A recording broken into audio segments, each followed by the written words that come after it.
राधे राधे।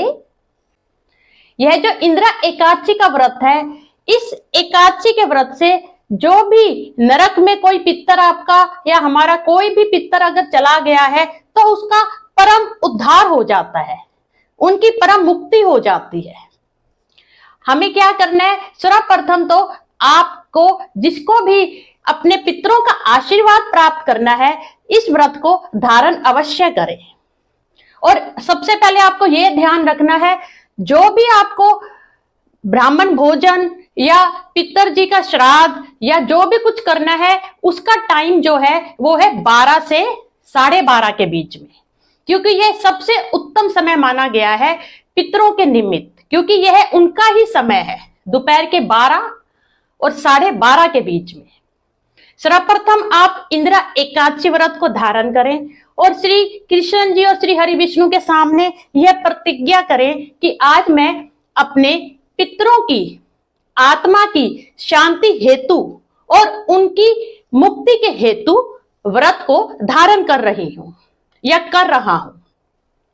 जो ये इंदिरा एकादशी का व्रत है, इसमें शालिग्राम जो पूजन है वह बहुत ही महत्वपूर्ण है। अगर आपके पास शालिग्राम नहीं है तो आप कोई छोटा सा इतना सा पत्थर ले लीजिए और उन्हें प्रभु श्री शालिग्राम जी का रूप मान के आप तुलसी की जड़ के नीचे आज स्थापित करके उनकी पूजन अवश्य कीजिए। जो शालिग्राम जो भी है आपके घर में, आप उनको आज पंचामृत स्नान कराएं और वह भी शंख जो होता है उसमें भर के आप उन्हें स्नान कराएं। पूरे घर में आप गंगा जल छिड़किए और खुद भी अगर आपके घर में गंगा जल है तो गंगा जल से स्नान अवश्य कीजिए।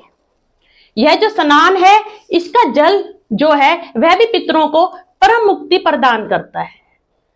जब आप अपने घर में शालिग्राम जी को स्थापित कर लें, उनका पूजन कर लें, उसके बाद आप ब्राह्मण का भोज का आयोजन करें। ब्राह्मण भोज के आयोजन में आपने क्या करना है? देखिए, आज एकादशी है। अगर आप ब्राह्मण को फलाहार भी कराते हैं तो यह भी बहुत ही उत्तम है।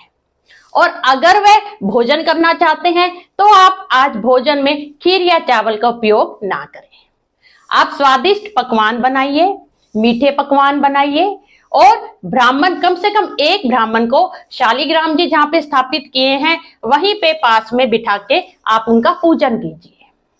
और आज दोपहर को 12 से 12:30 के बीच में जहां भी पीपल का वृक्ष है आपके घर के आसपास या मंदिर में, वहां पे आप जरूर जाइए और वहां पर आप उस जो पीपल का जो वृक्ष है उसे कच्चे दूध से, जिसमें शक्कर मिली हो और काले तिल और गंगा जल, यह डाल के आप जो वृक्ष है पीपल का उसमें आप सिंचन कीजिए, अपने सभी पितरों को याद करते हुए कि वह परम मुक्ति उनको प्राप्त हो।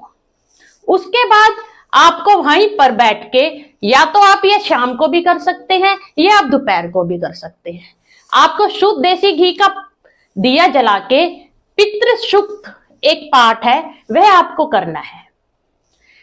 और फिर उसके बाद सबसे आखिरी में आपको पीपल की परिक्रमा अवश्य करनी है और कुछ भी दक्षिणा आप उस पीपल की जड़ पे चढ़ा दीजिए।